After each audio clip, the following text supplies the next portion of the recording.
Hey, what's going on, guys? It's Robert Kelly, aka the Dude, aka the King of Zoom. Thanks for checking out the Calta and Kelly YouTube page.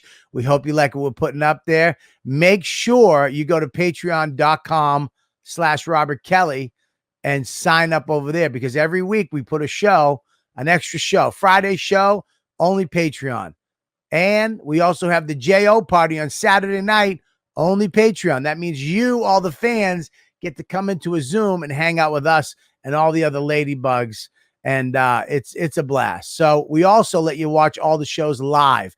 YKWD live, all the Calta and Kelly's live, unedited, all go on the Patreon. And you also get the 10-minute extra YKWD every week goes on there, along with Live from the Shed, one-on-ones, Tech Talk with Bobby and Friends. There's so much content up there. And you know what? It's all for what? A price of a cup of coffee. $5 gets you in the door. And you're going to love it. So make sure you go over there, patreon.com/Robert Kelly. And here's another little thing I want you to do. If you like this content we're putting up, subscribe and like. That's it. Just hit the little button, subscribe, so you know when we got a new show out, and then like it so we know you like what we're doing. Okay? That's it. Patreon.com/Robert Kelly. Subscribe and like. Now, enjoy the show.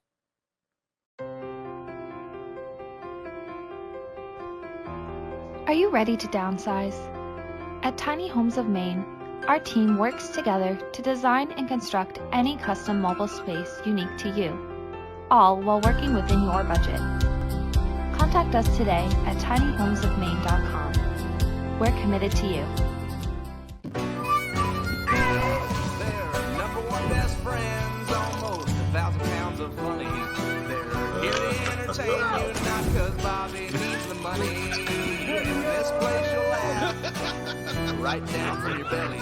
So get in here, you half a queer. It's time for Calta and Kelly.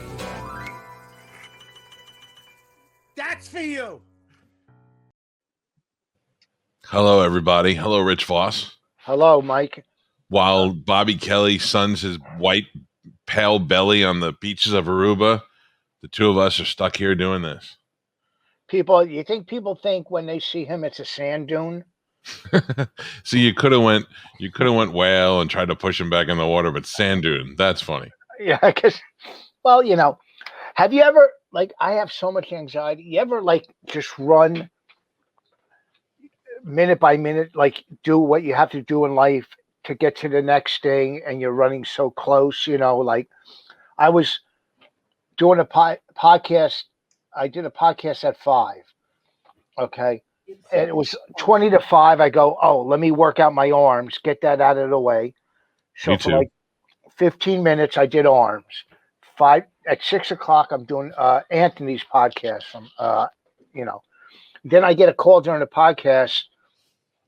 Your stereo is ready if you want to pick it up. So I go, okay. His podcast was over at 6. I go, if I get there and so I rushed to another town, picked up my turntable, my receiver, the speakers, paid, and got back here with 10 minutes to spare. Instead of putting off picking it up tomorrow, because for that hour, I wouldn't have done anything anyhow. You know what I mean? Between 6 and 7, I would have just fucked around, did nothing. So now I have the stereo here. After this, I'll, put it together, set it up, and it's out of the way. Do you ever do stuff just to get it done and out of the way like that? I would much rather things get done than loom. Looming bothers me. I'll lay in bed at night and go, fuck, I got to do 10 things. And it's not even a lot, but I just wish I could get it over with. But let's back this up a second. Who the fuck has a stereo and turntables in 2021? Well, what happened was I was in my garage. Work on internet and stereo later. I think Rich is frozen up. Mush, are you there? I'm here. Yeah, he froze right there. Okay, so my question, before he froze, is who's not only? I mean, look, you have a stereo. You buy a nice stereo in the early 2000s, not knowing that nobody is going to have a stereo anymore in 10 years, and then you look at it one day and you're like, "Well, I have it. I'm not going to throw it out." But if it breaks, to pay to have it fixed, fuck that. I've thrown away more I've thrown away more relevant pieces of electronics than a stereo. Yeah, Did you ever even have a stereo? I don't have one currently, but I know they're pretty cheap to fix usually. Oh, I mean, I don't know. I've never fixed anything in my life. If it like I have a TV that I had hanging outside by my like outdoor kitchen area, and it went off one day, and I just threw it out. I don't even know if it was broken. I just figured for $200 I can go buy a new fucking 55-inch TV. I'm just gonna buy a new one. It was just unplugged. It might have been, I mean, there was a red light on it or whatever. But oh, good, we're in the gallery. Here's the deal. I was in my garage, and I saw an old Marantz receiver. Okay. And they're great receivers. Do you remember the Marantz? I do. Gary, stand by. Yes, a Marantz receiver. They were the top of the line stereo equipment. We had them in the 90s. So I looked them up online. They're like 500 on eBay, 400 or 500. So I brought it into a shop. I go, they fixed it up, put in new tubes and everything, and I bought a turntable and speakers. I already have like 20 albums, 25 albums. And I had one of those, turntables that you could put your iPhone into that they're selling now, Yeah. And that broke. And I go, well, what the fuck? Let's get this. So I had the Marantz fixed up. I had got these new speakers, a great turntable for like $300 to do everything. And I traded in a bunch of old DVDs where I got $100 for them. I would have just thrown them out. Okay. So it's what, for a couple $100 to set up a good stereo system. Why not? Yeah, if you have albums, I get that. Okay, I was just trying to figure out when you froze up to mush that not only do I not have, I've thrown out way more relevant things than a stereo. I've thrown out flat screen TVs that just, the green line went on for a second. I'm like, time to get a new one. Yeah. Gary Cannon is here. Gary, Rich Voss, do you guys know each other? No. Do I know you, Gary? I play comedy in New York, but I'm always at like Gotham or Comedy Cellar, so we probably haven't met. Wait, you're at the Comedy Cellar? It was a goof. I would remember that helium type voice if we met. I'm sure we have met at some point. I can remember meeting you once at Zany's in Nashville for some crazy reason. You're a comic, right? How dare you, Rich? The fuck? You want me to take you around my house? What's that? Okay. Say that again. You want me to take? This is look at this house. I mean, of course. I mean, I'm doing very well for myself, Rich. What are you in the laundry room? Don't worry about it, Mike. Where's Robert? What's going on here? I didn't know we're having a guest host today. No, so Bobby is in Aruba, and I didn't know Rich was going to be on, so I asked Gary to be on, but I felt like it would be okay for the two of you to be on, especially if you didn't know each other. Now, Rich, let me explain to you. You bring up Gary's helium voice. Yeah. So the first time I meet, is somebody in reverse? No, that was the microwave. Okay, so the first time I meet Gary, I'm doing afternoons, and he comes in the studio with Mitch Fatel. I have no idea he's coming. So Mitch gets in there. Gary hops up on the fucking mic like he's been booked for months. He's like, "Hey, this one work, is this good?" And I'm like, yeah. I mean, I don't. If people are funny and I think Mitch is funny and Mitch brought him, I'm like, whatever. So Gary completely took over the interview, answered every question I asked, and finally, like 3/4 of the way into it, I go, "Who are you?" And Mitch is like, "Oh, this is Gary Cannon. He's with me tonight." Blah blah blah. And I was like, oh, "Okay, cool." I mean, he was good. And then we start talking stories about threesomes, and I look at Gary. I go, "You're not gay?" I mean, right out of the gate, I was 100% sure he was gay. And Gary's like, "No." And Mitch is like, "Can you believe it?" And I'm like, "No, I figured the two of you and Mitch were probably had some sort of gay thing going on." But come to find out, Gary is one of the horniest guys I ever met, or at least was before he got married. Wow. Yeah. So you were opening for Mitch. Yes. Who was Mitch opening for?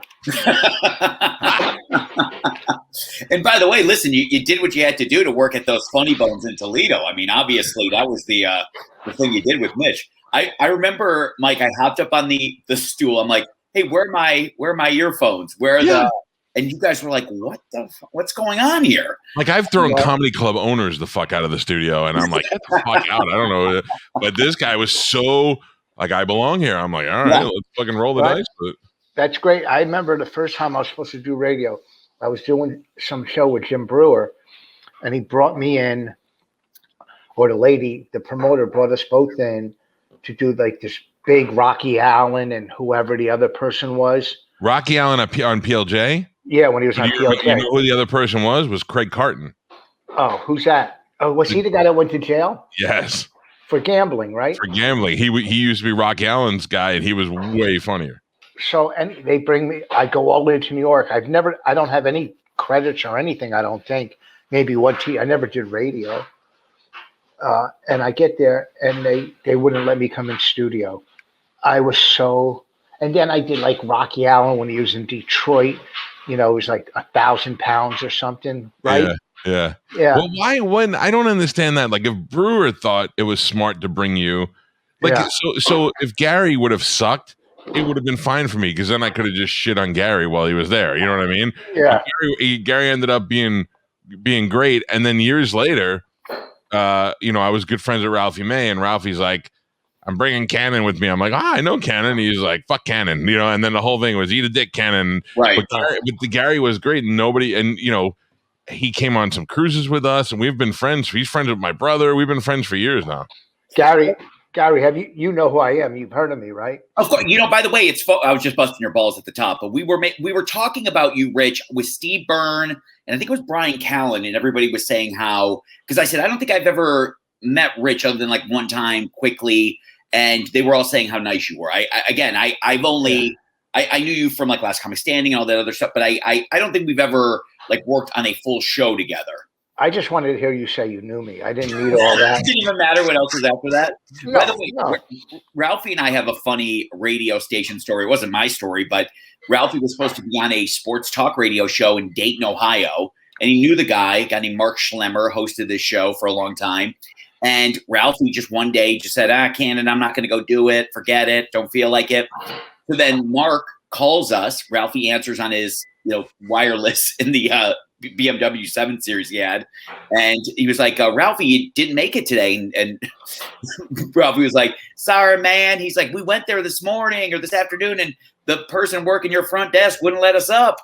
And the guy stopped and he just said, we don't have anybody working the front desk. and Ralphie, without missing a beat, was like, sorry, man, we'll come in tomorrow. Ralphie should have said wrong building. Dude, Ralphie was notoriously the fucking worst with being on time for anything. So he would come and stay at my house, okay? And I go, hey, Ralph, you don't have to come with me at 6. Just come in like around 8 o'clock. He's like, I'll be there at 7. I'm like, no, you won't. 9 o'clock, nothing. And I'm like, I think Ralphie's coming in today. 9:15, he comes in. Hey, baby, sorry, the pool lady came over and woke me up. I was like, he just had a book. I'm like, Ralphie, I got fucking 10 cameras in my house. I know when anybody moves anywhere. I know what happens. He was the worst liar ever. The worst was flying with him because, listen, I always wanted to sit next to him. Reasonable time. And there'd be times where he would just text me and he would say, just go, leave for the airport, just go. And then I'd be 30 minutes into the drive and he would say, come back and get me. And he would say, dude, I mean, like, I don't, Ralphie had some way of always finding a secret entrance at the airport to go through to get through TSA a lot quicker. I remember he told me at LAX, he's like, man, you don't take that elevator up from terminal 1 to 3 and you cut right. I was like, what are you talking? No, I'm waiting in line like everybody. Yeah. A way of doing it. And then when he would get on the plane after me and just would stand in the doorway, people would just freak out thinking that they had the seat next to him. And we're hoping to God he would just keep moving. You ever been on a plane and you're sitting there going, please don't sit next to me. Please. Because you want the whole row for yourself or the middle seat empty. It's worse. It's worse for me than you little fucks, because I'm in I usually fly first class because of that, so that I don't have to be uncomfortable. But then if I had to sit in a window seat or an aisle seat hoping that the middle is open, I'm doing that more than you are. I'm like, don't sit there, don't sit there. Yeah. Or if a kid comes on, I'm like, yeah, you. You don't want the little kid there, Yeah. Go ahead. I was flying Southwest one time, and there was a guy who I was sitting on the aisle. He was at the window, and he's like, hey, I got this trick that I use so somebody doesn't sit in the middle. and he crosses his leg and like folds the newspaper over, like hanging into the middle. And he's like, normally if you don't make any eye contact with people, they'll keep moving. And unless the plane is full, then they'll sit there. But it was just this great tactic, and it worked. Like nobody sat there. It was fantastic. I would almost sit there to be a dick. But if the plane, Real quick, it sounds like Rich is at the airport right now. Yeah, what the is there a construction zone in your house? what are you talking about? It sounds perfect to There's me. beeping and clanging and.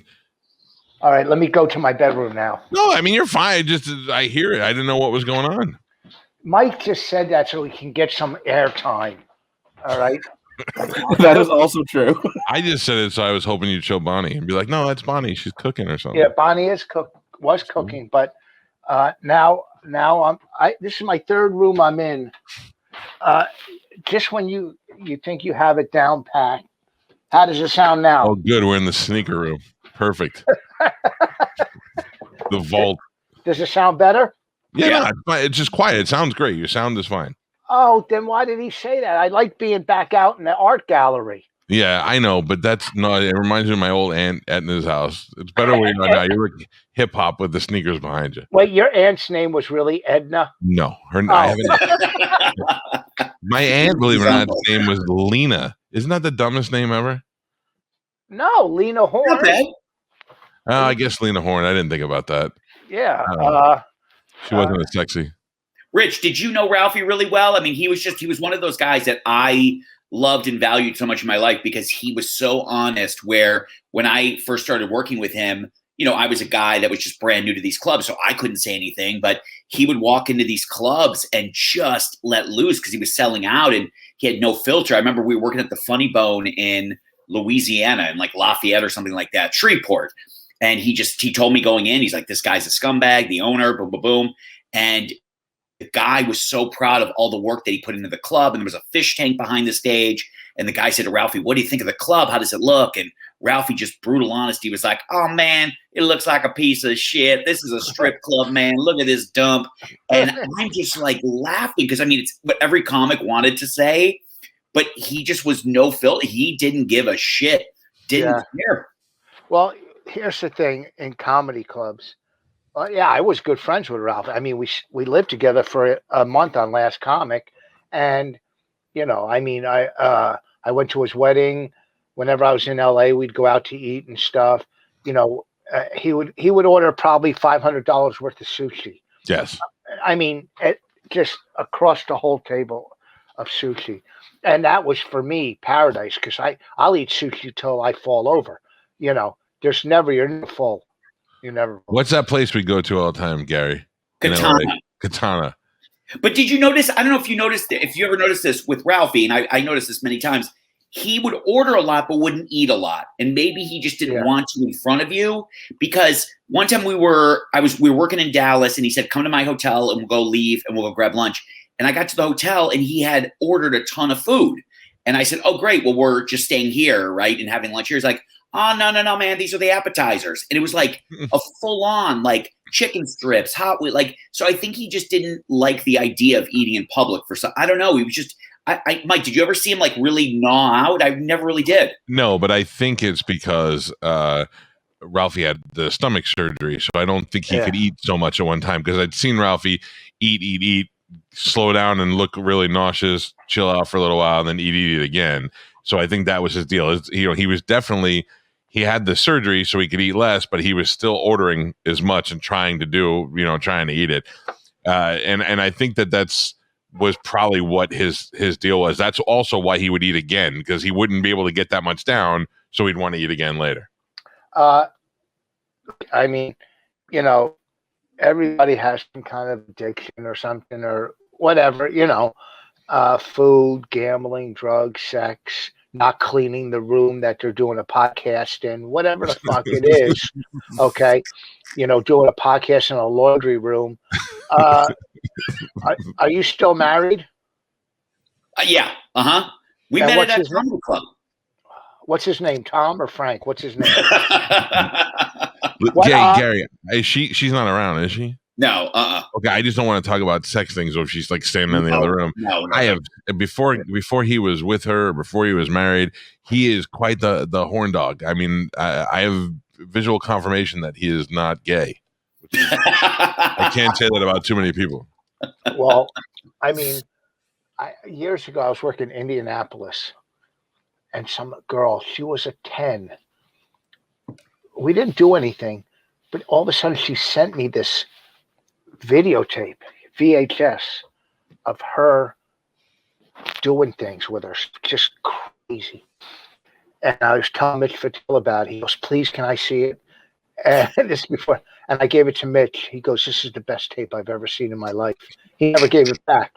I mean, Mitch was just so great at pulling girls on the road. I mean, he was just a numbers guy. I mean, were they all the same type of girl, like the girl you'd see at a Comic-Con? Were they all like the little mousy kind of? No, really?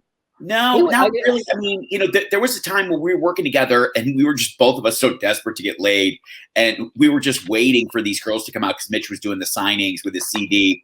And then finally, we're not getting any action. And these 5 girls walk out. And they're frumpy. They're these Midwestern girls. And Mitch and I look at each other like, well, these are the ones.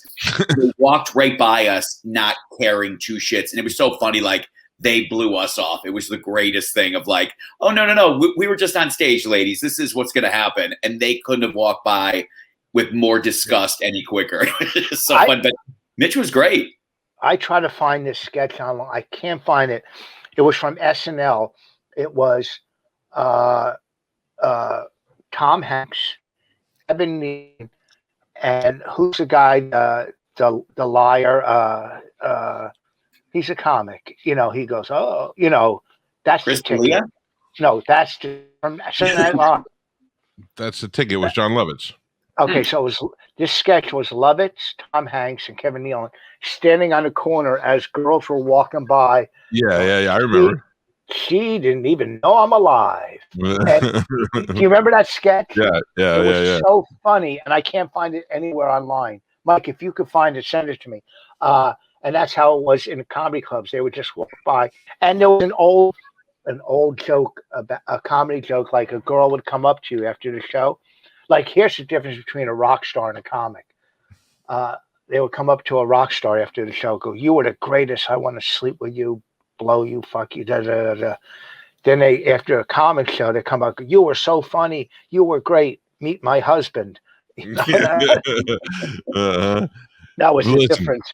I'm telling you right now, I have seen hot girls after a comedy show. There's at least 2 that you guys could fuck in every crowd.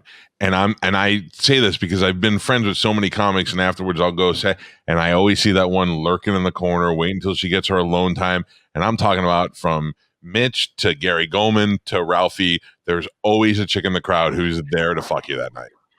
I think there's a trick too, and Rich, back me up on this. I think certain clubs around the country were a little easier to pull that because, like, for example, the Tempe Improv, they had this huge lobby that girls would come out from the showroom and go to the bathroom on their own.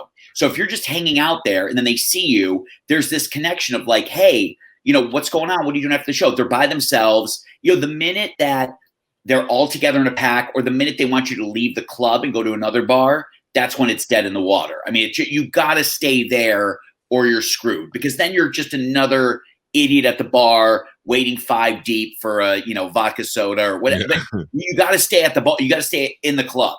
Well, when you talked about Brian Callen, I was working Caroline's years ago.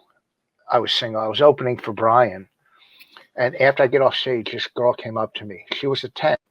She goes, "You want to go? Do you want to leave?" Basically, and I said, "Nah. After the show, we'll take off," because I wanted to sell CDs.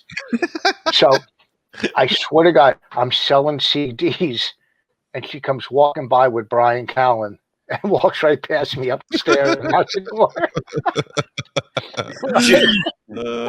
Did you sell a good chunk of CDs that night, Rich, or was it? It was enough. I mean, listen. Extra $60. It took precedent over leaving with a 10. Well, Mike, you remember the story with me and Ralphie where I got that girl to go to the bathroom and I gave her all of Ralphie's merch. Oh yeah, remember that story? We were in Cleveland, and a girl was with her boyfriend and she said, hey, I would love it if I could get a CD or DVD. I just don't have any money. And I said, no problem. I said, what are you willing to do in trade? And she literally goes over. I'm packing up Ralphie's merch table, and she goes over to her boyfriend. She's hammered. He's sober. And I see him talking. I was like, this is going nowhere. And she comes back over. She's like, no problem. And so I remember giving her a DVD. And then we went to the bathroom. We fooled around. Nothing major happened. And then she's like, I want another one. Because Ralphie had 8 DVDs, 10 And I said, listen, let's stop bickering and negotiating. I'll get you the complete set if you take care of it. Oh, geez. He's like, no problem. And then I remember the boyfriend standing out there. We go in the bathroom. She finishes. And the minute she's done, she says, where's my merch? And I'm pulling his shit out of the garbage bag. Like, here's Prime Cut. Here's Austin Davis. What size finger banging shirt you want? Now that's considered something. let me make this perfectly clear. I've never done anything like that in my whole career. I just want to put that out there. That I don't believe that. Never I bet done you back in, maybe not in your career, but somebody had crack somewhere along the line. No means no. Anyhow, back to comedy. Where are you living? Where are you out of? I live in LA. So I used to do, well, I still sort of, I do warm up on the Conan O'Brien show. So that's kind of, it's great. Crazy. It's a great gig. I mean, we're not filming now because of the audiences, but I hope to be back. And if it's not before he wraps his TBS show in June, he's going to start an HBO Max show next year. So hope to be part of that. And I will tell you, because obviously he was in New York for a bunch of years, but he is one of the best bosses to work for that I've ever worked for. Whereas you look at other people like a Craig Ferguson, who was just a dick. But how much Craig? contract do you have with him, with Conan? Like, you see him on a daily basis other than no. introducing him? I haven't seen him since March, since they shut the studio down. No, I mean, like when you were working on the show. Not much, because I would be doing the warm-up. I mean, listen, I had the greatest gig ever. I mean, I would literally show up at 4. He would be backstage rehearsing in his office with his writers. I would do the warm-up from 4:15 to 4:30, and I would stay for the monologue, and I'd be walking to the parking lot at 4:37. It was the greatest. And how's the pay on that? I don't expect you to tell me all your money, but I mean, like, that's a full-time job. $2,500 a week. That's about It was an easy 6 figures a year. Great. But wait and when you're talking about you have all day free, you can then at night go do sets. You can do whatever you want. And I was still doing warm up for like sitcoms, and that's really where big money is. But it was just an amazing gig. And what I found out too, which was awesome, I booked out a couple of days to do other shows that just paid crazy money. And then when you book out and you realize that they're not happy with the other people, then your value just goes up. I mean, you can play it where, you book out and then somebody's better and then they're like, get out. But I felt pretty comfortable at the show, and they were always, I'm sure so many of those guys, Rich, but they were so nice to me. And listen, even during the pandemic, all of last year, we still got paid. They really, I don't know a lot of shows that were doing that. It's crazy. They're so nice. Ryan Reese made a documentary on warm up. Are you in that one? Yes. Yep. Cool. I saw a trailer. It's really good. The trailer I saw. Yeah, because there's not a lot of movies out like that. But yeah, Ryan does Seth Meyers. It's one of those gigs which still fascinates me, where comics who've never done warm up, and that's fine, they'll say, hey, if you ever need a day off at Conan, let me know. It's like, dude, I'm dragging my lifeless body in there. Like, I'm not, it's not a thing that I'm going to be. You don't think I can pull off 15 minutes? Like, I'll figure it out. You know what I'm saying? It's such a great gig. Joey Cola made a career out of it. Oh, and yeah. He's great. Joey's a great comic. When I did Rosie, first of all, it was mid-afternoon. Rosie's audience was ladies, all older ladies. I was either the first or second comic. She's only used 3 comics the whole time she was on. And Joey came and got them in such a good mood that I had a good set. And this is when I wasn't even a good comic, really. Whatever. And this was last week? Let's take a tour of my house and yours. And Okay, then, right. I'm only kidding. I'm just kidding. I have a shitty house. I'm in for that. Listen, listen, you open for Ralphie, so yes, you're used to warming up. But what I'm saying is, without his warm up, I wouldn't have done half as well as I did. He got them in such a good mood and told, look, this guy coming out, he's a friend of mine, all this stuff. And let me tell you, here's the difference. I did Keenan, and my intro, besides the fact that I had to wait 4 hours to get on, Keenan's an all urban audience, and my intro was supposed to be, he's the first white comic on Def Jam. Well, Keenan brings me out. Our next comic was on Def Jam, so they expect, fucking Cedric or fucking Earthquake or whatever, and then they see this white guy. So I'm bombing, and then I fucking went to play. I yelled at the audience. I go, look, you want to see Martin Lawrence spend $100 for free? I go, for free, you get me. And I said that during the TV show, the taping. But the warm up sets the whole tone and the whole pace of the show easily. Well, I know when I started Conan, there was this thought from other comics that the audience wasn't that great. And when I got on, I really made sure to give a speech, like, hey, listen, guys, we have a stand-up on the show. They're making their debut. They're a little nervous backstage, whether it was true or not. It was just, I wanted them to be great for the minute that comic came out. And there's sometimes you can't turn the crowd, they just, for whatever reason, but you can tell that crowd almost anything and they'll listen. I mean, they're sheep. I mean, and it's good because you have control over them. And, I remember I was warming up another show and like Jim Gaffigan was doing a set and like phones were going off in the audience. Like nobody cause you get these audiences where it's all paid. It's they're the worst. Just rehab center, just people coming from a church group. They're there to See, I didn't know that. Yeah. They're extras. They're like extras from, there was one show I did late Fridays. That show, Kevin Hart had a show on BT, and it was all out of work actors, actresses. It was a paid audience, or they bust in a rehab or whatever. But the paid audiences are the worst. The worst. Someone told me, now I know who you are, because someone told me when you did warm up, you had a bow tie that would spin. You had to spin. Is that? Nailed it. Yeah. Let me tell you something. Let me tell you something. What? Wait, can I say something real quick? Yeah. Can you tell me, not that you care because you already brought it out, why was Greg Ferguson not a nice guy? I know when he had comics on, he wasn't even there. Which to me, that's a huge disrespect. I mean, yes. Again, because he is a comic, you know what I mean? So you should be there for the toss and the handshake. But listen, I've worked on a lot of shows where it was paid audience, where it wasn't a great lineup, where maybe the monologue wasn't that great, whatever the case was. I've never had a show that just downright blamed me for the audience being bad. I mean, he pulled me out of the audience one day after the monologue and pulled me around the corner and just yelled at me that the crowd stunk, that, this was bad, this was bad.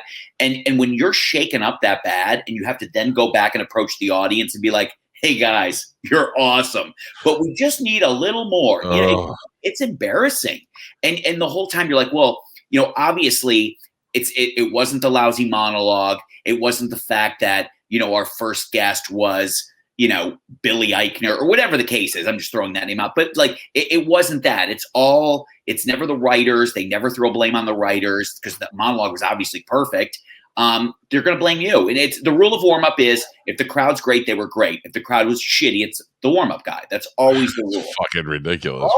Always. And you got to remember when you're doing a sitcom and it's a 4-hour, 5-hour night, that's brutal. When you start off the show and you're like, who's ready to have a good time? It's just people reading their books. It's people, looking around. Where's the candy? How much longer? You know what I mean? Like with Conan, at least it's 15 minutes in and out. I mean, there's always a show tomorrow, but when you're doing a sitcom and there's only 20-something episodes a season, they want everyone to be great, and they're not always that way.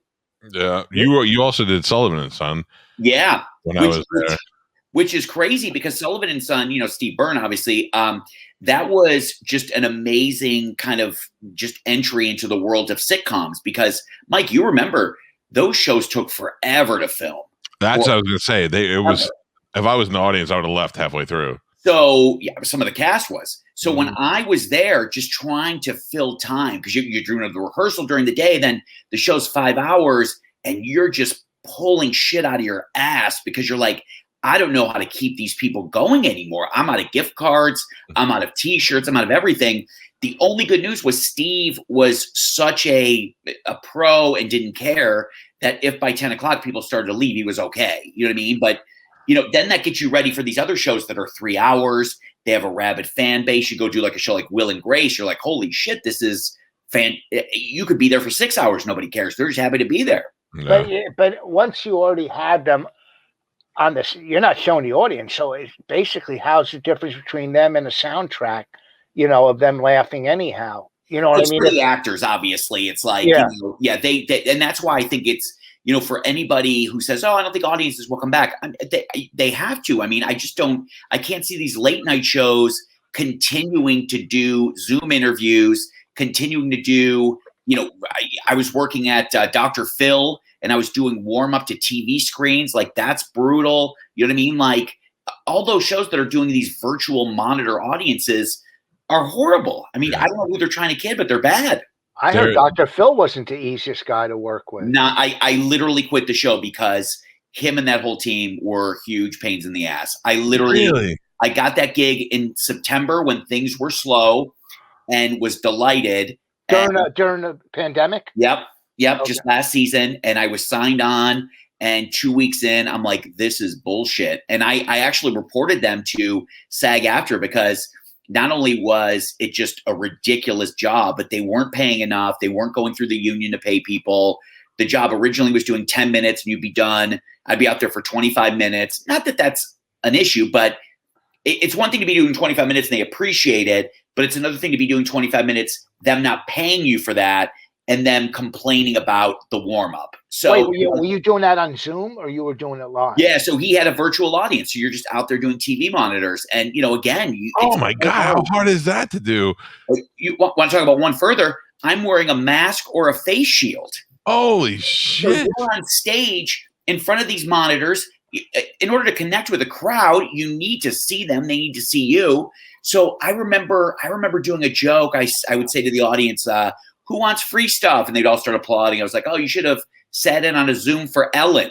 And and it gets a laugh. And then at the end of the show, they come up to me like, don't mention Ellen. And I'd be like, okay. The next show I'd mention like Best Buy. Don't mention Best Buy. So you were constantly being criticized, and now they're not paying you what they should be paying you. So at some level, I was like, guys, you either have to bump up my money, or I'm not doing this much time, or I'm just going to report it to the union because it's just ridiculous. And I quit and basically told them what I thought about their show. It was not a good time. But wait, what? But don't they have to pay? They're not union. They're syndicated, right? So it's not. No, they're union, and everybody who was on that set was being paid union. The problem is they look at your job like, hey, we can fly this under the radar. You're not doing it to a real audience. You're doing it to TV screens. Rich, in fact, my check would say, no joke, it wouldn't even say audience warm-up. It would say office clerical work. They were paying me out of like a petty cash bullshit. Wait, but you can't report them and get back pay?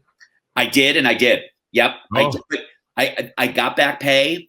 But at that point I quit and I was done with the show as much as I hated it. So I went to the union, they switched it. So whoever's doing it now is getting the benefit of it. But yeah, they had to pay me. I remember them calling me and they were saying, how many minutes did you work this day? Because it's all based on minutes. It's all how much mic time you're on. And I'm sure they weren't happy about it.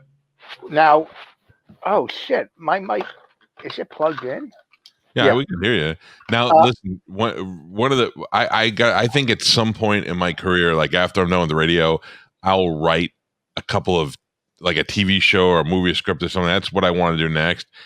And the story that Gary has about working in between jobs is one of the most amazing things I've ever heard in my life. Can you tell Rich about that? Because I don't do it any justice. I try to tell people the story. He would just go for fucking interviews, get a job, and then never go back to work until they fired him. I'm so glad you said the story Gary has because I forgot his name. Go ahead. So the story is back when I started doing stand-up in San Francisco, this would have been 1996, 1997, 1998. I knew I wanted to do stand-up, but the truth was I didn't want to work at Starbucks or do a restaurant job or any of that stuff.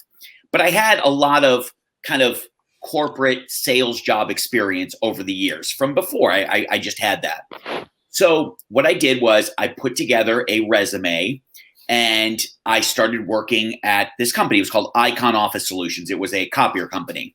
So every sales job that you have, any possible job, and I'm sure it still exists today, they always start you at a very high base salary, always. And then they figure after about 3 months, they can either pull you down to nothing or give you a little minimal salary because you're going to be selling. You're just going to be smoking it out there. So 3 months is great. So I had this job for about 3 months, hated it. Every single month they were razzing the shit out of me. Where are you selling? What are you selling? What are you going to do? And at some point, like 2.5 months in, I was like, if I don't quit, they're going to fire me. So I put together this fake resume about how I increased sales, how I was at President's Club. I literally put together these percentages, Rich, like increased sales this year by 28% from this number to this number. And any future employer that's looking at this is like, holy shit, this is absolutely amazing. And then they would always say to me, why are you leaving that company? What's your motivation? It sounds like you're making a ton of money there. And I always had this same stock line, and any sales guy will tell you that this was the line that perked the ears of any sales manager. I would say, they want to cap my commissions. And I said, I'm just making too much money. Meanwhile, I'm making about 18 grand, right?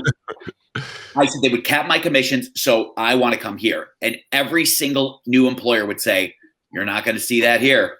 I'd be like, perfect. So they would hire me in, usually at about 75 or 80 grand. I had a car allowance. I had a phone allowance. And my whole thing was always, when I come to your company, Mike, I'm going to come to your company and I'm going to bring all of my contacts that I had at Icon and they're going to buy shit from me at this new company. Right. And they would say, well, they don't even know what we sell yet. You don't even really know what we sell. And I would say, it doesn't matter. They want to buy from me. It was so arrogant. And they would say, well, some of our top salespeople, once they start getting good, they'll go golfing. I'd say, not me, man. I don't like golfing. Like I was so, and then what would happen is they would want to set me up with one of their sales managers to go on calls that I obviously didn't have. I didn't make one appointment. I don't know anybody. And my line was always, don't come with me on the call. You're going to ruin it for me. Just please stay back. And I swear to God, those years I must have seen every single movie. I spent so much time at home because he would just go to the fucking movies. He would go and he would never go to work. And because he knew he was maybe there for 3 months and then out. I remember there was a time where I was walking out of a movie theater and out came another sales rep that I worked with at that same company. We made eye contact and just started laughing our asses off. And I was amazed at how often you could pull it, like 3 months. And you could tell like they were happy to have you for the first month, a little less happy the second month. By the third month, they're like, dude, you still got a goose egg up on the board for your projected sales. Like, what's going on? And I'd be like, trust me, I would come up with these pipelines of just bullshit. And here's what made it even better. I lived in San Francisco where you took the Muni and public transportation all over the place, right? I was like, but I can't submit that for an expense and it be any decent money reimbursed to me. So I remember going to Kinko's and printing off these fake parking slips for a parking lot called Briggs Parking Company. It said Briggs, valet, self-parking, whatever. And I would write $12, $14 and just submit them. And I'm sure at some point they'd be looking like, well, wait a minute, you're out at all these appointments, 8 hours a day, 7 days a week. Like, how can you possibly be driving and selling anything? You're not making anything. You know what I mean? And then there would be these times where they would push you. They'd be like, we definitely need to go out with you. And you would get there and you would be meeting with somebody that they felt you had a relationship with. And they would come down to be like, Gary, nice to meet you. And I'd be like, hey, good to see you again, Bill. Like, I had no idea who the fuck that person was. Just inept. It was just the stupidest thing. And I made money for years, maybe 3 years doing that, like where I was making great money just fucking these people over. I love when they would call you and they'd go, hey, Gary, we're not seeing. And you'd go, we are this close. And that was when Gary knew he had to go get another job, and he would go get another. Dude, that's the fucking crazy. You did that for so long. It's so crazy that you would go on a radio show and admit to committing fraud. I did sales before comedy, but I sold steaks and seafood off a truck. There used to be these companies that we would sell steak and seafood.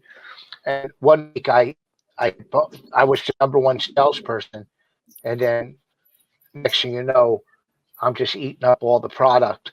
And what was the deal with that? I saw that on 60 Minutes one time. All these guys are selling stereo speakers, and they would say, "Oh, we got an extra set," and they would make up these stories. It wasn't illegal, but they were just making up these stories. And then it said the steak guys, the reason they were in business was because they were buying grade B or C steaks as opposed to grade A steaks. So they were we had top of the line, but I'll tell you the best sales story. You'll love this. I started this business. It was canvas sales back then. What you're saying were speakers, pool sticks, backgammon board. It was just a bunch of junk. And my roommate did that. So, and I did the meat. So I said, fuck it, I'm going to start my own business. So I went to the plant, to the growers, and I got 8-inch hanging baskets or 10-inch from the growers. And they were and they were in sleeves. I'd walk into a beauty parlor. Hey, I got plants. And I mean, or we'd set up outside a strip mall. I'd set up. Then my partner would come walking up to me. Everybody's around me. I'm pitching them. My partner would come up. He would buy a couple, and then everybody starts buying. So one day I'm pitching out on the street. This is the fucking, and the 10-inch baskets probably cost us about $8. And you know, we're selling them for $25. So I'm out there pitching on the street, and I see a car pull up, and it had MD plates, right? So I got the little plants outside, the 8-inch, and there was a 10-inch in the van. The guy gets out of the car. He goes, "What's that in the van?" I go, "Don't worry about that. Take a look at these," right? He goes, "No, what's in the van?" I go, "Look, these are great plants. That one I don't like taking in and out of the sleeve." He goes, "Well, what is it?" I go, "Look, that's usually for doctors or lawyer offices." I go, "That's $100 plant. You don't want it."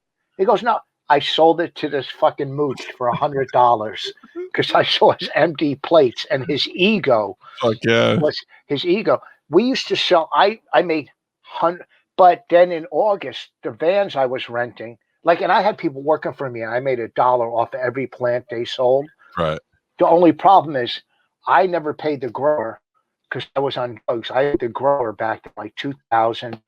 That's a lot of money back then. If I ever find them, I'll give them half of it. And the vans I rented didn't have air conditioning. So in August, the plants were fucking dying, and I'm doing drugs, and I owe the grower, and the plants are dying. So the business failed.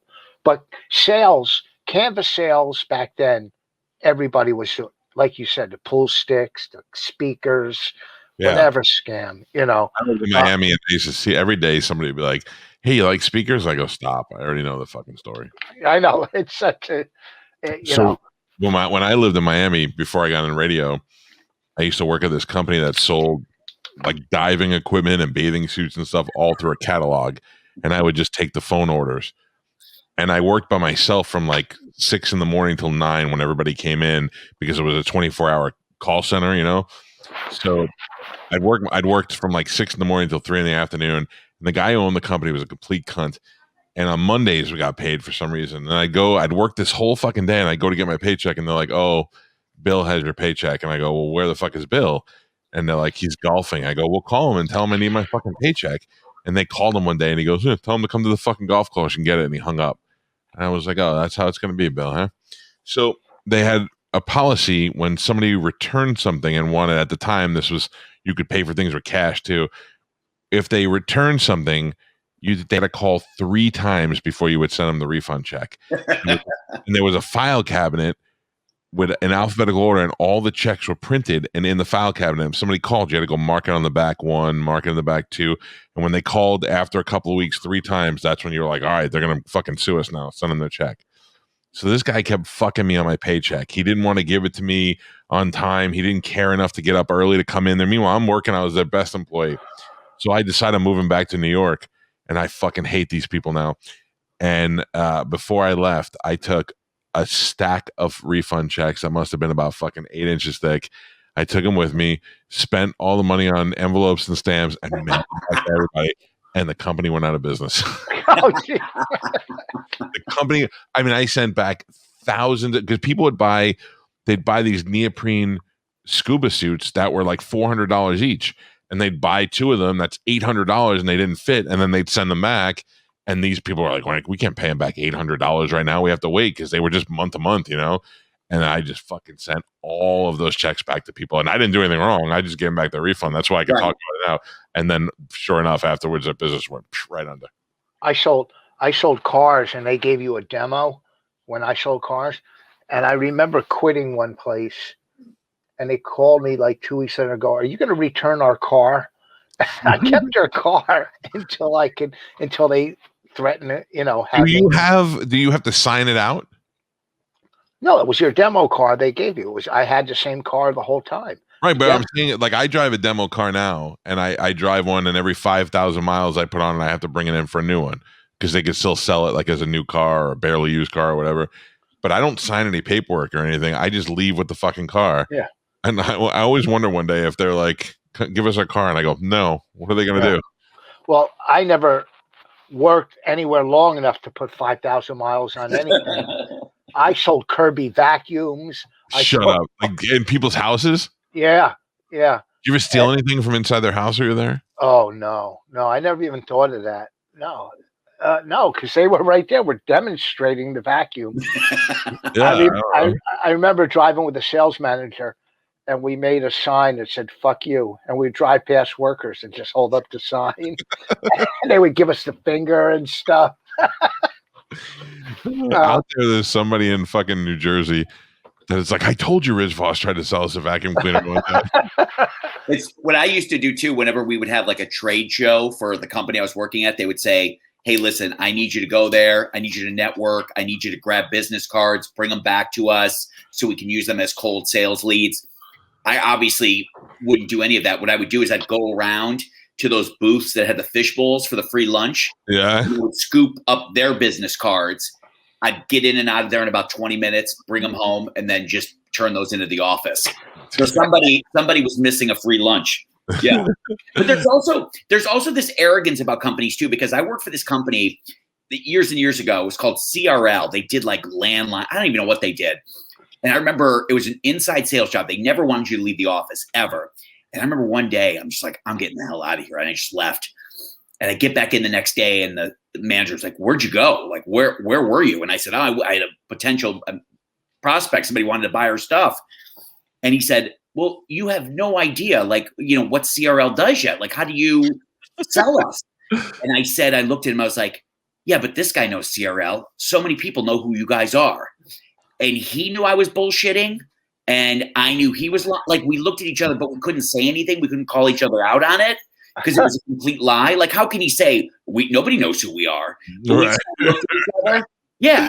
We just kind of looked at each other, and he knew that I was being a dick, and he just walked away. I was like, well, everybody knows who we are. He wanted to know who the hell we were. You should write a movie about this. It's almost like the, Catch Me If You Can, or, or like, years ago, I think it was Jack Lemmon or someone played the imposter. I don't know. You could write a great movie. I was in a play when I was a kid called How to Succeed in Business Without Really Trying, and it's about a guy who walks into a company and with no experience and just bullshits his way to the top, and that's what it always reminds me of. Yeah. And in my head, I think the same thing. I see the episode of you getting the job and then going to the fucking movies the next day, and I just laugh. And just it was just this weird swagger, and submitting receipts for parking when I was taking, the public bus in every day and just submitting a phone bill for $100 and internet. It's like, I can't believe that they didn't kick me out. Like, I mean, and again, they'll allow it for the first month and a half. And then they start turning the heat up. They're like, what's going on? Blah, blah, blah. But, again, I knew things would always be dicey because I used to work for a lot of copier companies. They're the ones that were always hiring. And when things got bad, I would always have a friend of mine come in as a potential client and get a demo of the entire showroom. Like, tell me about this one that does 65 copies a minute. Tell me about this one. So it looked like there was a person. And then I think I spent more time faking like a bullshit forecast pipeline than I did actually working. Where I really made it look good. In radio, in the sales department, they'll bring people in and they'll want you to sit down and go on sales calls with them. And I've been doing this for a long time at the same station. So I'm not going on a sales call with a guy who's worked here for fucking 3 weeks. I know what's going to happen. I'm going to have to go there and sell the shit and be like, yep, the guy from the radio's here. So I don't want to fucking do it. If you've been here for a couple of months, and I'll go, and I can't tell you how many people come in and they're like, oh, this guy should be good. And I go, this guy's totally giving him the Gary Cannon. There's no way he'll be here more than 3 weeks. And sure as shit, they're gone after like 3 weeks. Like, yeah, it didn't work out with that guy. It's a brutal business. I was doing Zito and Garrett, I think. And there was a nice golf bag promotions, and Zito gave it to me. I get a call that evening. You got to bring it back in tomorrow. It's a gift. I had this golf. I've taken so much shit out of radio stations, that is swag and just fucking talk my way into. Someone gave me a putter and I sold it. And you know who the worst is ever out of all the guests I've had to take free shit? Gilbert. Fucking Gilbert and Bobby Slayton. Really? Bobby Slayton, I should defend Bobby Slayton because we have this giant rack of CDs that's on the wall before you come in the studio, and there's a sign that says "Take whatever you want" on it. And Bobby Slayton always leaves with a couple of CDs, so I shouldn't give him shit. It actually says "Take it."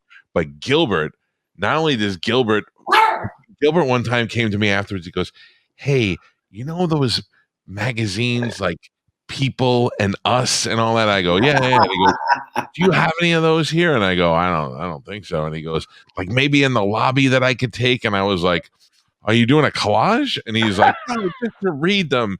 And I was like, oh no, fuck, I don't have it at all. And that was like right after I had heard all the stories about how he takes to go food and all that shit. He does toilet paper, whatever you can get his hands on, he'll take. That's so weird because he's got money, right? It's a sickness with some people. Yeah, well, that's what I figured. But I mean, like, at what point does he come home with a bag full of, like, my agent told me when he worked at Caroline's, Gilbert would come in and he'd be like, on the way out, he'd ask for to-go food, but then he'd go through the kitchen and go, what about that? What about that? And they'd leave with a fucking bag of food for like 12 people. Yeah, I know. It's a sick, and his wife is so sweet, the sweetest, nicest. And Gilbert's a nice guy. He's just got a sickness. Yeah, it's just so weird. I finally saw a picture that he posted the other day with his kid, and he seems like he's a good father, which is also weird to me. His documentary I have a funny story about a comic that I worked with. We were not hired, but we were asked to do a benefit show for the Irvine Improv, and the woman that was putting it on was Judy Brown, who you know, Rich. She is one of the staples of the Improv. She said, hey, we're doing this benefit show for a women's shelter during the day in Irvine. Will you and this other guy come down and do it? Would love for you guys to do the show. So he picks me up the whole way down. He's asking if we're getting paid. I said, I don't think so. This is just for Judy. It's a benefit show. She's taking care of us. So we get to the club. He's still asking around if we're getting paid. He says, are there any gift bags for us? Do we have anything, that we're getting? As I was on stage, he went out into the audience and talked to the coordinator of the benefit and asked for raffle tickets. He said, hey, we're not getting paid. Do you have any raffle tickets that I can get? We're just kind of laying the guilt trip on him. So then the best part was the event coordinator comes in. I said, I just wanted to let you know, like, I'm not part of this. Like, I am here to do the benefit for Judy. I'm not sniffing around looking for a free fruit tray, whatever. I'm here for this. So end of the show comes. He says to to the guy, the event coordinator, hey, can I get some food? The guy's like, of course. Like, what do you want? He's like, I'm just going to do some chicken and some burgers and some salmon. And the guy's like, you want all that for here? And he said, no, just give me the frozen meat. I'm going to take it to barbecue at my house. Oh, Jesus Christ. And the event coordinator was like, dude, you can't do that. I mean, there's health issues and health codes and all that stuff. And there was, kind of something said, and all of a sudden he was walking out to the car with all that stuff and like those tin roasters that you'd see for chicken. Who was it? I mean, Craig Shoemaker. But listen, guys. Oh, I believe. After No, it was him. when I worked on the Oscars, we got a gift bag that was probably worth about $75,000, whatever. I mean, if you cashed everything in and did all the trip. So there was a trip to Mexico, and when you get there, they give you gift bags and robes and whatever. And we had to cancel the trip. Something came up. So I called him. I go, can you send me the robes in the gift basket? And that came in the mail. We also one of the gifts was Wolfgang Puck's Catering would come to your house and cater for 10 people. It was paid. So we didn't have a place in LA that would seat 10 people. So we call them and go, can we go to, they own that restaurant, Spago's or whatever it is. Yeah. And just us and another couple. And they go, yeah. So we get there and our dinner is like $600. And we go to tip. They go, no, the tip's included. I found out the dinner at home was worth like 10 grand. Oh, sure. So they were so happy to have us come there. I thought we were getting over. Hey, before we end this, have you guys seen the Patrice documentary? No. I saw half of it. I haven't had time to watch the rest of it. I thought it was very good. I thought you and Bonnie were good. I thought Bobby was great. I loved that everybody talked about what an asshole he was. I thought that was great. Yeah, they pieced it together. They did a great job on it. Yeah. What's it on? It's on Comedy Central. Got it. It's probably online on their, if they're not airing it. Wait, Mike is in the stream with. So it's probably online where you can watch it if it's not. I don't know their replays or whatever. It's online. So they showed it last Friday. It debuted for the first time, but after it went online, it's got 14 minutes of footage that they didn't show the first time, and everybody can go see it. Is that really Bobby? Bobby's in Aruba right now, working down there and kind of on vacation. And why is my hat so big? He's got a peanut head. So watch the documentary. This was great doing comedy. I never met this guy. These stories are amazing. You got to write a movie. Yeah, they are. I have a buddy that you guys know who Cash Levy is. He's got so many great stories about like sneaking into every single sporting event, to every concert, to every NBA championship, to everything. And just how he does it. It was so like, and he's tried to get the book published and nobody will take it just because. Why? Oh, because it's illegal. Yeah, but how did Abby Hoffman steal this book published back then? Wasn't that basically the same? I don't know. I'm not a reader, so I can't tell you. Really? What was that noise? It was my computer saying it's 8:00. Oh, well, We listen. have our last guest still, Mike. I was worried that Rich was going to call me and be like, "Why are you putting a middler on with me?" I didn't know that Rich was going to be on. Then I figured the two of you would probably get along or at least fight. No, he was good. Here's the thing. It was so good listening to stories. Like if we're at the cellar, don't come up like we're best friends. Just maybe go to somebody and say, "Can I speak to Mr. Boss?" Yes, I will do that. Yes, I don't want it to be awkward, Rich. No, but I would have to come up to you so you could have my intro.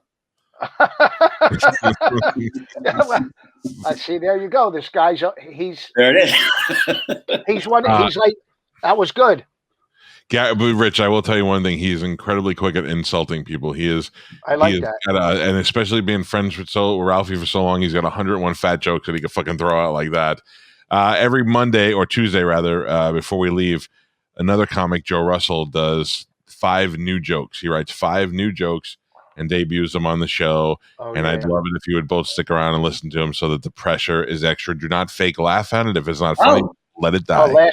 Last time he did it, I pushed Bonnie down the stairs. They were so bad. Yes. Some weeks there's a couple you walk away with, and then most of the time these are awful. Right. It's happening right now? Is Joe here? He's here. Let's go. He's gonna.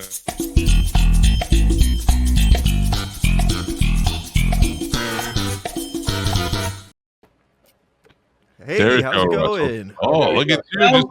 Are you at Bobby's house? I am. Ugh. Bobby's in Aruba, so I am here. He's dressed like he's working on a fucking campaign at Starbucks for whatever. For what? I couldn't think of his name. Sorry. Leave the shitty jokes to him, Rich. I know. It would have been good if I could have thought of the guy's name. All right. These are 5 new jokes from Joe Russell. Here we go. You haven't tried to get through security at the airport, have you, lately? Joe, are you a comic, by the way? Yeah. You are? Yeah. Say it loosely. Yeah, judge it for yourself. What level? I mean, I'm just kidding. Like, what level? I've been doing it for like 7 years. Yeah. He went from bringing 7 people to a show to 4. He stepped that down. Yeah. They're all bringers. I love it. Okay. We're ready, Joe. Sorry. All right. I went to my friend's house for dinner. He said, I think I put the chicken in too early. I looked in the oven. There was just an egg. It's early. Oh, guess what? You just laid one. Oh, for 1. It'd be funny if you see Rich closing with that. He's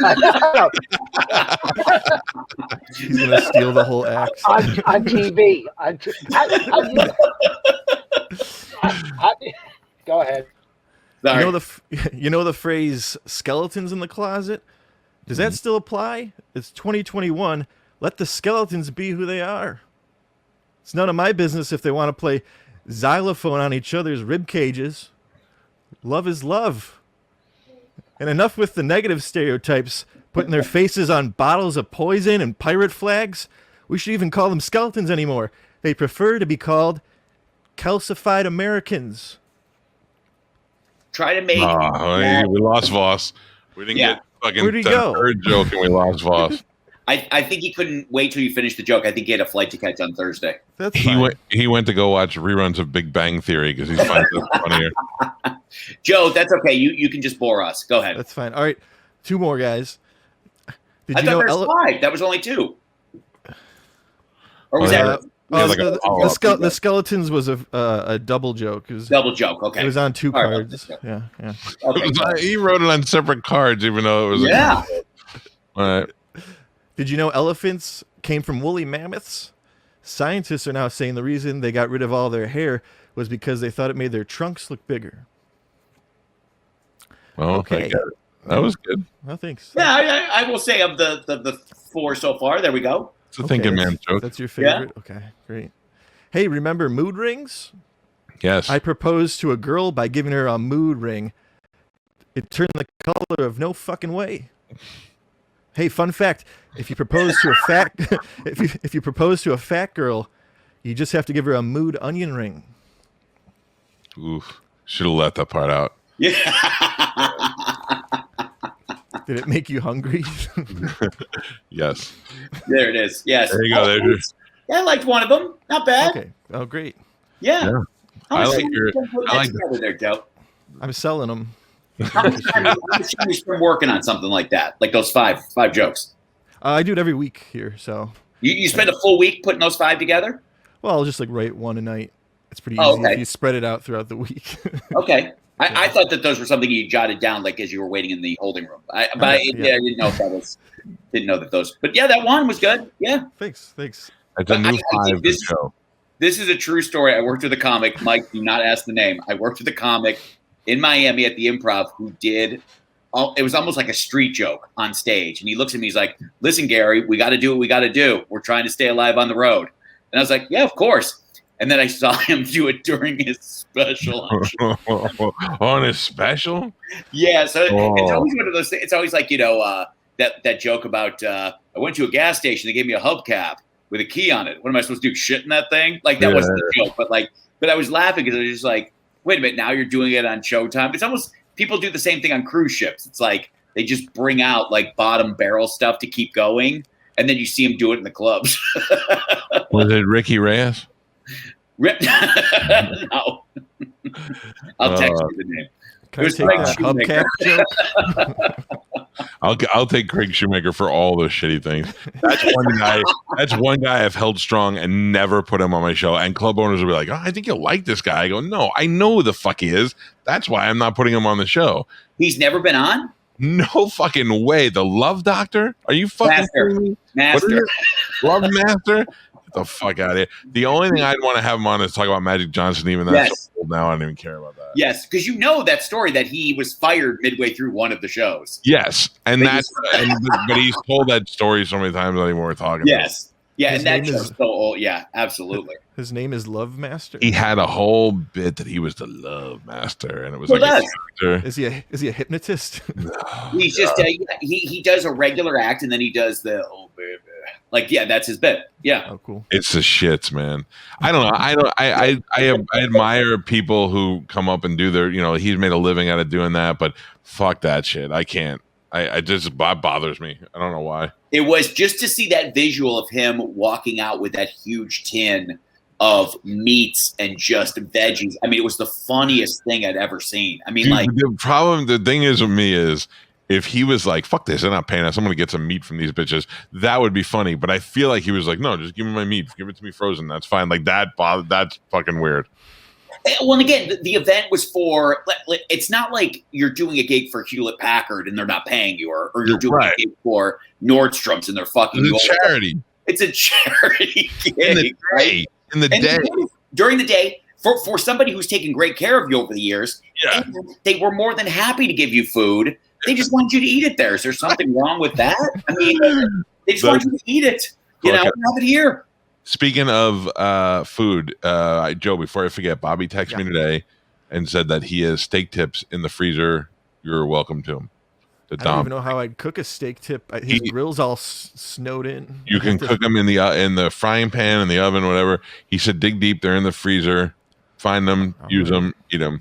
Bye, Bob. I told him. I told Joe, don't worry about it. We're good. Yeah. Thanks, Mike. No problem. Thanks, Bobby.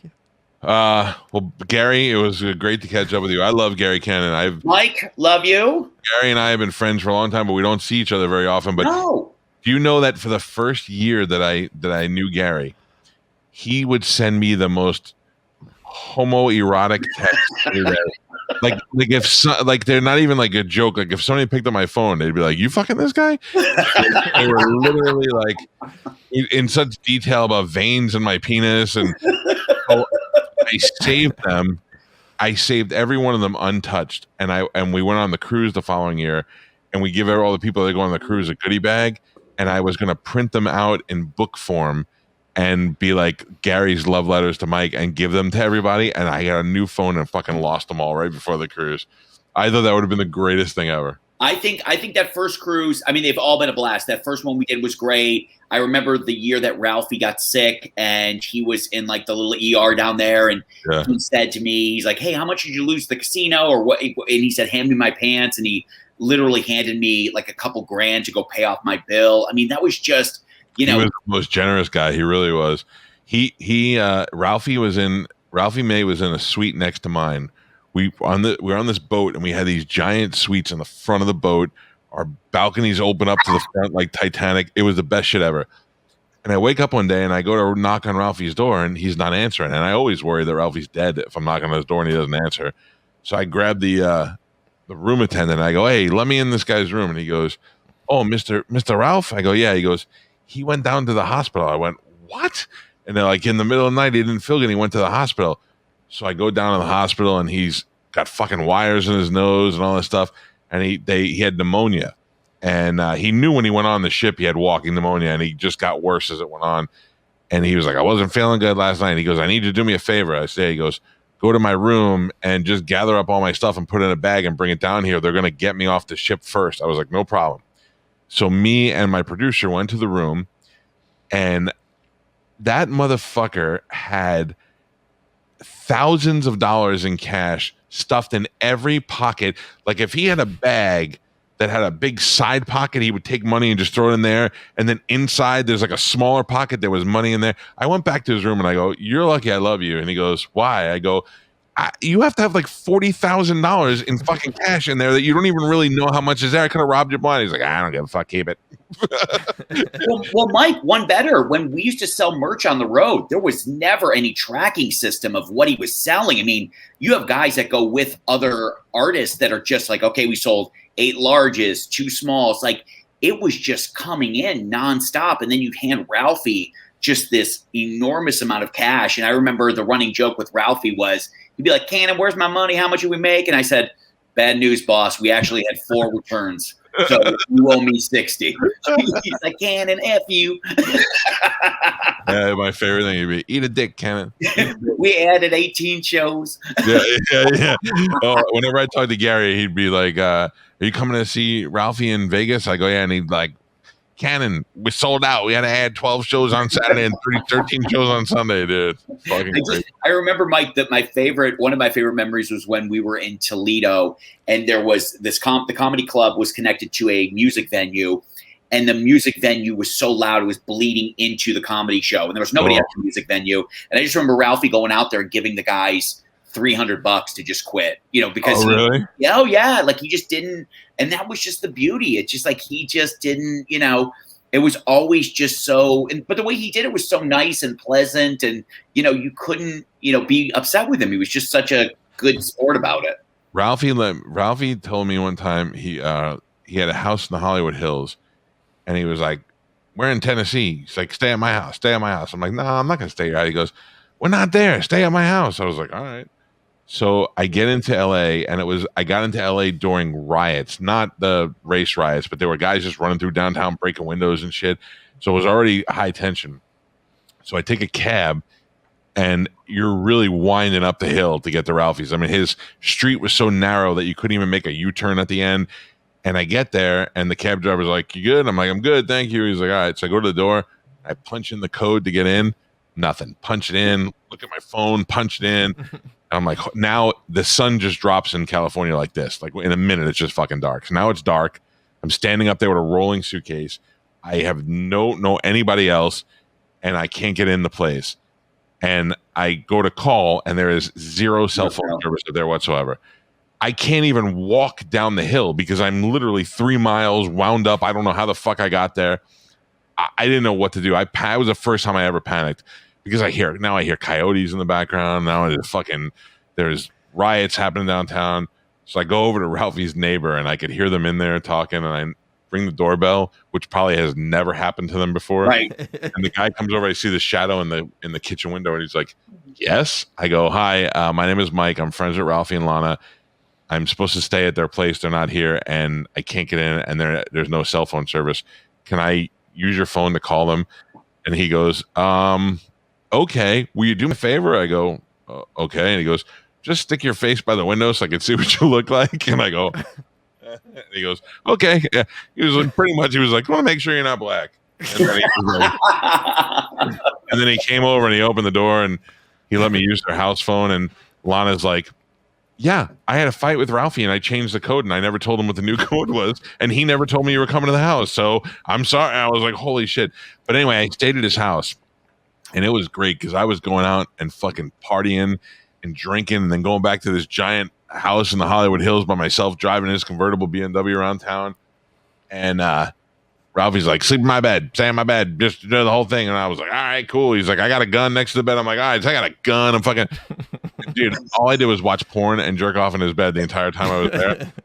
I mean, I got to the point where I'd wake up on Saturday morning at like 8 and I'd be like, "I'm not leaving this bed till I open the curtains and look at the sun over Hollywood and just jerk off like 3 more times." I just was having like the best fucking. And then I get in my convertible BMW, take phone calls. I remember I was driving around and Central Casting called me on the phone, and I was like, "Hello," and I thought, could this get any more Hollywood than this? I'm driving around in a BMW to fucking Beverly Hills. Central Casting is calling me. It was fucking great. Then I talked to Ralphie, and he was like, "Damn." I go, "What?" He goes, "How many times are you going to jerk off?" I Oh was my like, God. what? I was like, does he have cameras in this fucking bedroom somewhere? I don't know what happened. Dude, and he had a square toilet bowl. Those are the Oh my fucking God. those are the takeaways. All right, Gary, it's great to catch up with you. Joe, Good to thank see you you, for your Mike. new 5. Joe, very funny. Nicely done. Nice to meet you. As soon as we're allowed to travel again, I'm going to come to LA just to hang out and see everybody. I would love it. I would love it. All right, check us out on Instagram.com/Calta and Kelly. Tell your friends about it. Go find us on YouTube. Subscribe, like us, do whatever you kids do these days, and do it because I don't know. Without Bobby being here, I'm not obviously going to say anything. When Gary, I'll text you and tell you. But we are. Remember, we told you we had a big announcement coming. It's done deal now. So we will tell everybody about it probably next week. And it is good. It's good for the show. It's good for the Ladybugs. It's good for everybody. So Gary, great. Thank you, Joe. Thank you. We'll see you guys tomorrow. What do we got tomorrow, Mush? Tomorrow we have Rich Voss and Jared Freed. Oh, fucking Voss again, huh? Well, he's guest hosting. Jesus, I mean, I could do it by myself. I've been doing this a long time. I'm 100% kidding. I love Rich Voss, and I love doing the shows with him. He's great. And Jared was, do you know Jared, Gary? I know the name. Who is he? He's kind of like the love master of, no, he's a young, good-looking kid. All the girls love him. And he's funny. He was just in town last week, so I just saw him last week, and so it'll be good to catch up with him here. All right, good. We'll see you guys tomorrow night. Have a great night. Do Bobby's dates. Bobby is going to be March 4th is a Thursday at Uncasville, Connecticut at Comics Roadhouse at the Mohegan Sun, which is if it was a fucking Friday, I would go to that show. Well, it's Friday and Saturday also. No, it is. Oh, I thought it's just March 4th. It's that whole weekend? Yes, sir. Oh, March 4th through 6th. Sorry, I'm a little bit slow. And then Saturday at Uncle Vinny's on the 13th. And then Thursday, the 18th and the 19th, he'll be in Salt Lake City at Wise Guys. 26 to 20. I don't want to hear him bitching anymore that he's not working. He's got all these fucking dates now. Funny Bone in Albany, and then Hilarities in Cleveland in April. All right, so give me that date again, Mush. Let me go look at that real quick. That's the one I want to go to. I want to leave. I'll come up on Friday after the show and spend the weekend there, and we'll rob the engines of some money. I'll do some gambling there. Joe, you in? Are we in? We gonna hang out? Sure, I'll gamble.